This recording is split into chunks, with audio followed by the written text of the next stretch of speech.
Welcome to The Explainer. Today we're unpacking one of the most radical, unflinching psychological frameworks for building mental resilience ever documented. We are looking at the life and honestly the entire mental operating system of David Goggins. This isn't your standard set of, feel-good motivational tips. No, it's about tearing down your perceived limits from the molecular level upward and literally rewiring your brain. Take the number 135. What does that mean to you? Well, in this context, it represents the Badwater Ultramarathon. That is 135 miles straight through Death Valley in the middle of July. We're talking 130-degree heat. David Goggins ran this race and actually finished in the top 5 while his kidneys were actively failing, and he was running on multiple stress fractures. I mean, how does a human body even do that? The crazy thing is, David started his early 20s as a 300-pound pest control exterminator. He was deeply depressed and traumatized by a horribly violent, abusive childhood. But he completely transformed himself into a Navy SEAL, an Army Ranger, and get this, a world record holder for completing 4,030 pull-ups in just 17 hours. What's truly fascinating here is that Goggins doesn't view his traumatic past as an excuse. Not at all. He views it strictly as raw material. It's literally the fuel for his engine. In his book, Can't Hurt Me, he lays out exactly how he forged this unbreakable self. Consider this. Just to get his foot in the door to even qualify for Navy SEAL training, he had to lose 100 pounds in 90 days. But that massive physical weight loss, that was just the beginning. The real transformation was entirely psychological. Section 1. The 40% Rule, Exposing the Mind's Governor. Okay, let's dive into this. Goggins presents this as a hardcore physiological and psychological fact. When your mind is screaming at you that you are completely exhausted, you are actually only at 40% of your true capacity. This isn't just some catchy motivational metaphor to slap on a poster. It's directly tied to the mind's governor. Think of it like a car's speed limiter, an evolutionary safety mechanism designed to shut us down early so we can conserve energy. But Goggins argues that we can systematically train ourselves to override this biological limit.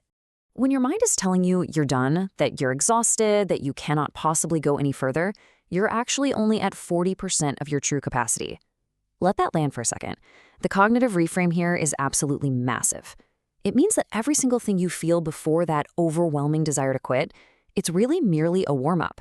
The exact moment you want to quit is exactly when the actual work begins. Look at his time during Navy SEAL Buds training. Goggins didn't just go through one grueling Hull week. No. He went through 3.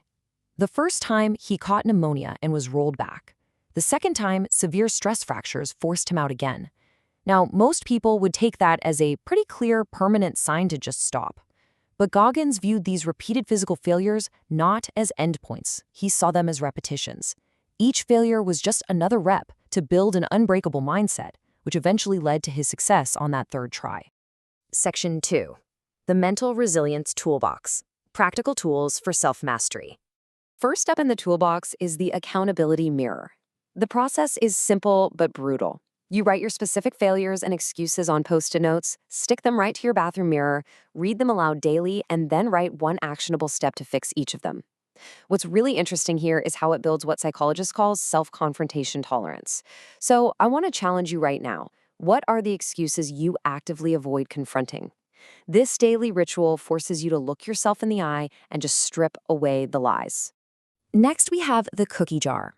Think of this as a mental repository where you harvest past victories and memories of overcoming impossible odds, specifically to fuel your present suffering.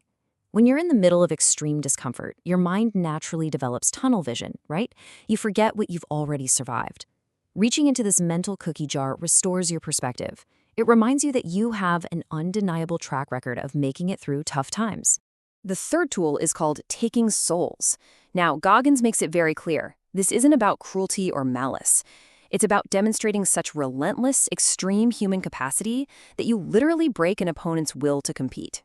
By pushing harder than anyone else in the room, you force your peers to recalibrate their own internal governors. Ironically, doing this ends up elevating the baseline for the entire group. Section 3. Forging a calloused mind, seeking voluntary discomfort. Imagine you have a discomfort menu. Level 1 starts gently, maybe a 30-second cold shower or waking up 30 minutes early. But by level 3, you're doing 10-minute cold showers, 48-hour fasts, and waking up at 4 a.m. every single day. This practice taps directly into neuroplasticity. Just like repeated physical labor and friction against a rough surface calluses your hands, repeated friction against mental resistance calluses the mind. So the crucial point is, are you willing to intentionally order off this menu daily to bypass your comfort zone? Because choosing voluntary hardship is really the only reliable way to disable that mind's governor. Section 4, the cost of extreme toughness, analyzing the dark side. Now, the psychological gains of this method are absolutely undeniable. Extreme distress tolerance, the eradication of fear, unbreakable resilience. But the physical costs? Those are just as real. We're talking multiple stress fractures, a torn hip labrum, chronic kidney failure, and significant relational isolation. We are neutrally presenting these objective facts because the source material does. Goggins has physically damaged his body, and he acknowledges it completely openly. He made a deliberate choice to burn bright rather than fade slowly. We aren't taking a moral stance here. It's entirely up to you to decide if that intense trade-off is worth the achievement. In his book, there's a page where he literally signs his name. It represents signing a contract with yourself to completely abandon the victim mentality. This whole framework, it's about taking a full, absolute ownership of your life. Regardless of structural barriers, regardless of past trauma or immense disadvantages, the power to rewrite your operating system rests firmly in your own hands. And that leaves us with one final, unavoidable question. When you hit your own 40% wall today, when your mind screams at you to quit the workout, the project, or that difficult conversation, will you stop, or will you push through to find out exactly what is on the other side? Thank you for joining me on this explainer. Keep these tools in your back pocket the next time you feel like quitting, and I'll catch you next time.